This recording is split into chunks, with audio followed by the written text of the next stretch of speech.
പ്രിയപ്പെട്ടവരെ, praise the Lord. നിങ്ങളെല്ലാവരും വലിയ ദൈവസാന്നിധ്യത്തിനകത്താണല്ലോ. പ്രിയപ്പെട്ടവരെ, ചെറിയൊരു വചനഭാഗം, ഗലാത്യ ലേഖനം 3-ാം അധ്യായം 27-ാം വാക്യം. ഇങ്ങനെയാണ്: യേശു ക്രിസ്തുവിനോട് ഐക്യപ്പെടാൻ സ്നാനം സ്വീകരിച്ചിരിക്കുന്ന നിങ്ങളെല്ലാവരും ക്രിസ്തുവിനെ ധരിച്ചിരിക്കുന്നു.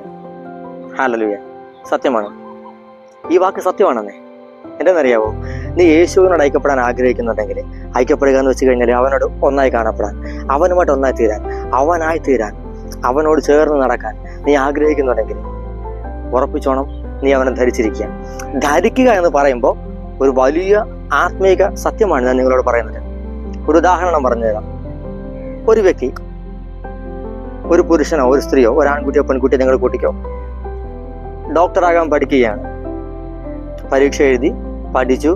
5 കൊല്ലത്തെ MBBS പഠനത്തിന് ശേഷം ആ കുട്ടി കോൺവെക്കേഷന്റെ സമയത്ത് ആ കുട്ടിക്ക് ഒരു വസ്ത്രം ഇട്ട് കൊടുക്കും, ഒരു വെള്ള കോട്ട് ഇട്ട് കൊടുക്കും.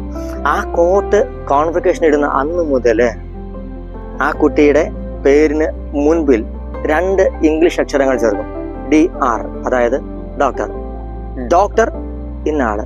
പിന്നെ ആ വ്യക്തിയുടെ ജീവിതകാലം മുഴുവൻ ലോകത്തിൽ എവിടെ പോയാലും ആ വ്യക്തി ഡോക്ടർ ഇന്നാൾ അറിയപ്പെടുന്നത്. ഹല്ലേലൂയ. നീ ക്രിസ്തുവിനെ ധരിച്ചു കഴിഞ്ഞാൽ ഉറപ്പിച്ചോ, നീ എവിടെ പോയാലും ഏത് സാഹചര്യത്തിലും ലോകമല്ല, ആത്മലോകം നിന്നെ കാണുന്നത് ക്രിസ്തുവായിട്ടാണ്. രാമൻ പറഞ്ഞേ, ക്രിസ്തുവായിട്ടാണ്. പിന്നെ നിന്റെ സാഹചര്യം, ജീവിത സാഹചര്യം നിന്നെ മാറ്റില്ല. നിന്റെ വ്യക്തിത്വം ക്രിസ്തുവിലാകുന്നെ. നീ പിന്നെ ക്രിസ്തുവായിട്ടാണ് ജീവിക്കുന്നത്. ക്രിസ്തുവിനെ ധരിച്ചു കഴിഞ്ഞാൽ ആ സ്വഭാവത്തിലാണ് നീ പിന്നെ ജീവിക്കുന്നത്. ആ അധികാരത്തിലാണ് നിന്റെ ജീവിതം ഇരിക്കുന്നത്. ക്രിസ്തു, മറ്റൊരു ക്രിസ്തുവായിട്ടാണ് നീ ജീവിക്കുന്നത്. നീ ക്രിസ്തുവിനെ ധരിച്ചിരിക്കുക. ഒരാൾക്കും അത് ഒരു മാറ്റാൻ പറ്റില്ലെന്നേ. ഹല്ലേലൂയ. ഈ ബോധ്യം നമ്മുടെ ഉള്ളിലുണ്ടാകട്ടെ. പരിശുദ്ധാത്മാവ് നമ്മൾ അതിനെ സഹായിക്കട്ടെ.